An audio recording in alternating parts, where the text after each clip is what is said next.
So we've waited days, weeks, years for this movie, and now we finally got it. 28 years later is out this weekend. Let's talk about this movie.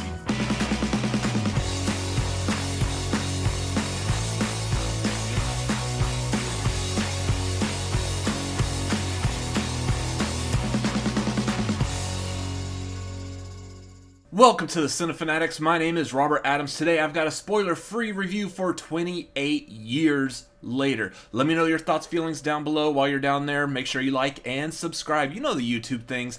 Let's jump into this right off the bat. It is nice to be back into this world of the rage virus and everything. We've got Danny Boyle and Alex Garland returning from the original movie as the director and writer. You also got cinematographer Anthony Dodd Mantle coming back and shooting this whole movie primarily on iPhone 15 Pro Max, which is insane, along with like a bunch of other action cameras, drones.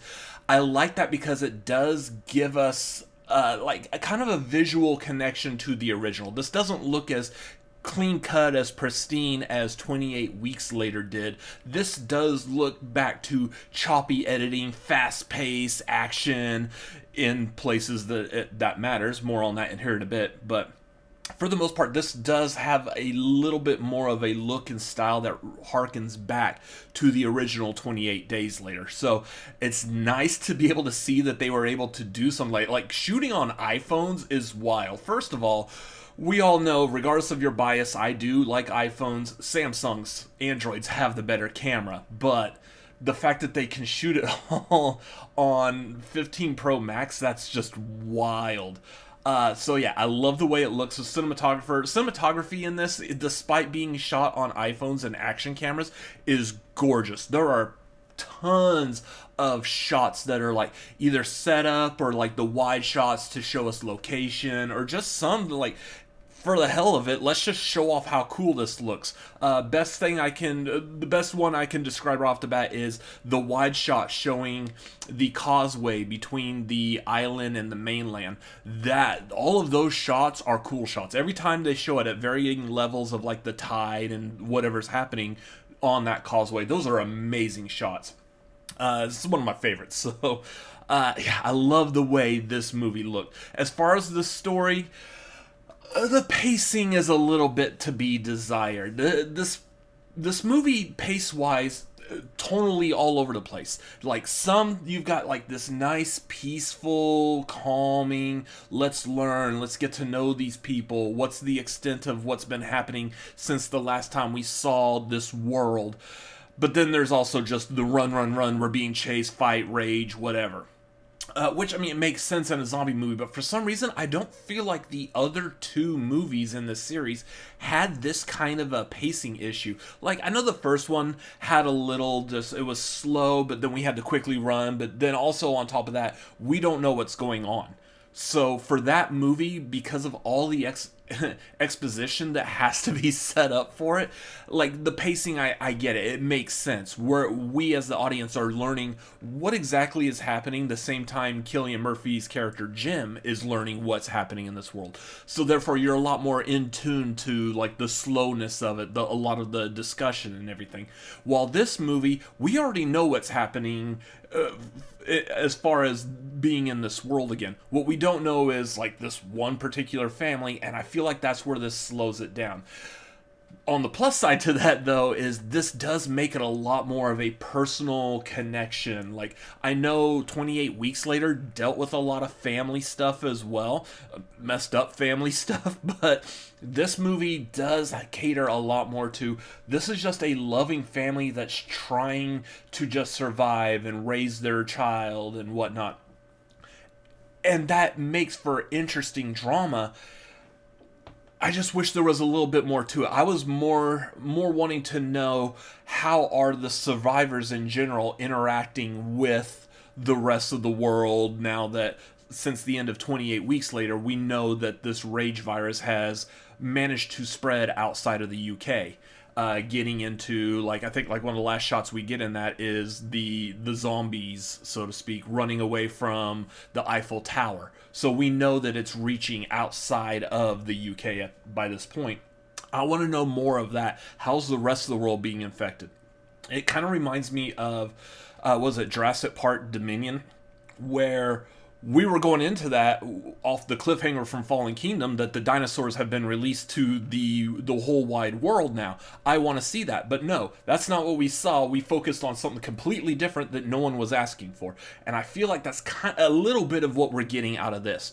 We're focusing on the family, and it's a great story that we're telling, but I don't feel like that's what I wanted. I don't feel like, from hearing like other people talk about, I don't feel like that's what other people wanted to hear or see either. So that kind of like brings it down a bit in my opinion for it. But interesting story. I like what they do with it. Just because of that, the pacing feels off. The tone of the movie feels off. It's not exactly what I was expecting to get out of this movie. That being said, the action parts, the gore parts are fantastic. The very opening of this movie, just the second this movie starts, you start into a sequence that would make Art the Clown blush. So I love what they did with it, but that part is a little weird. I don't want to go into more details about it because I feel like it is very spoilery for things, but like after that, like a lot of the gore stuff in this, we do see a lot of these rage zombies tend to kill people, kind of like a predator, ripping out the skull and spine type of situation. And that was extremely like grody because I feel like it was more gory than when the predator did it. And just a whole lot of gore and violence. So the gore hound in me absolutely loved it. It's fantastic. I love how this movie was going, and it's practical too. A lot of it was practical effects. So I absolutely will always love practical effects on it. As far as music goes, that's one of the things another thing about this particular movie that I feel really brought it down for me. The score by John Murphy in the first two is phenomenal. I absolutely love that score, especially in 28 Weeks Later. I feel like it hits so much harder with some of the pieces. The opening to that, where we get Robert Carlyle's character running away from the house being chased by zombies. That's the scene that you're probably all very familiar with, that in the helicopter probably, but that scene of him running away while that song In a House in a Heartbeat is just booming on the soundtrack is so good.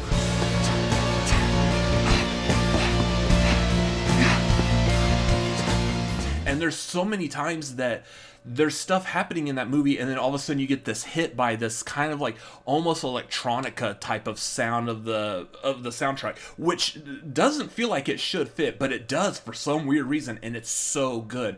And I put that In a House in a Heartbeat almost up there with Hello Zepp as one of my favorite like more modern day horror themes.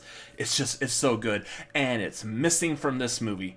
We got a completely different composer for this. It's actually Young Fathers. It's a group. I'm not familiar with their work, but there's definitely parts of this movie you can hear them trying to do like a little bit of like influence from John Murphy's soundtrack, but I don't think it hits quite as well. Like, I feel like the whole movie was just very much missing that personality that the music of the previous two movies brought to the table.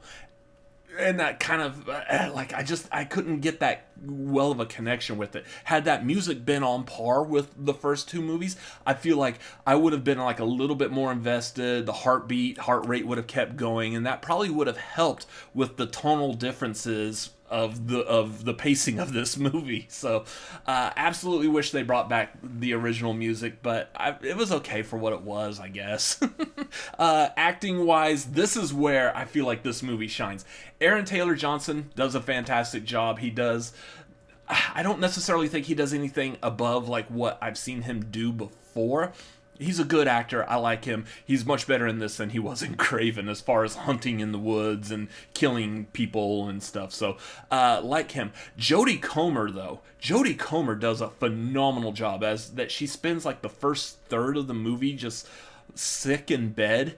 And then we actually see her up and moving about and like experiencing this world, and the way that her character, while still dealing with sickness, is also having to take care of her kid, and understand the world around her. It's just, she does such a good job in this movie. And it's funny because really, I think the only other thing I've seen her in was Free Guy, and like this is such a good platform for her acting skills, and I want to see her do more like compelling dramatic roles like she does in this movie. And then you've also got her kid Alfie Williams, who plays Spike in the movie. Don't know anything from him. He does a phenomenal job in this as well, especially because he's really the central character that we're focused on throughout the whole movie, and also looks like might have a hand on into the next whatever they do, which I'll talk about here in a little bit. But yeah, he does such a good job just being this kid that he's been sheltered his whole life. He's lived on this island cut off from the rest of the world, and he has no idea what this world is about to bring or whatnot. And he just like tackles it. He like the character takes on the world head first and just acclimates to it very well. And I love seeing like how the actor managed to bring the confidence that character needed to be able to pull that off. So it felt very believable, even though it's kind of silly that he's extremely well versed at a bow and arrow. Like he could probably beat Bullseye or Hawkeye or whatever with the aiming stuff. So I loved what he did. For me, though, I feel like the standout, and I hate it because he's just not in the movie that much, is Ralph Fiennes. When I completely forgot that he was in this movie until he showed up, I was like, is that Ralph Fiennes in a zombie movie? This is weird. And man, just the way he talks, the emotions, the feelings, his character is what brings a lot of the meaning to this movie. There's a lot of themes that this movie is trying to convey in the messaging, a lot of stuff about death and how we honor death, and a lot of this comes from his character.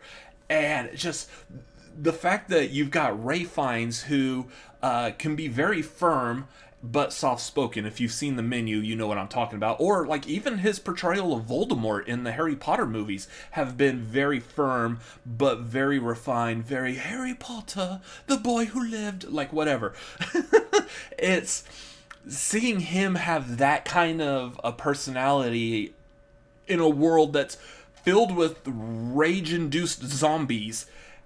It's just, it's really amazing to see that kind of a character still exist, and the way that Ralph Fiennes brings it. I love what he brought to this movie. Again, he's not in the movie very much, but I love every single shot of him talking, of him explaining. I ate it up. It was so good. As for that, like the ending of the movie is probably the only other thing that I feel like really needs to be talked about. After the movie was over, I was talking out in the hallway with like the guys, and we're sitting there like, this ending really should have been like a post-credits. And I was thinking of like the joke, like we could have had like Danny Boyle, Alex Garland go like helm a Marvel movie real quick so they could learn what a post-credits is, because what they do at the very end of the movie is completely like, this is a whiplash of like a tonal shift. Like I'm talking about the pacing and the tones from the beginning, nothing compared to what happens in the last scene of this movie, and you're like, what the hell was that? This came out of nowhere. What is this for? And of course it is all a setup to the next movie, which is supposed to be 28 years later, The Bone Temple, because I don't know where we go from here as far as the theme of the time measurements or whatever, decades, eons, I don't know. So we've got The Bone Temple, which will be coming out, I believe, next year.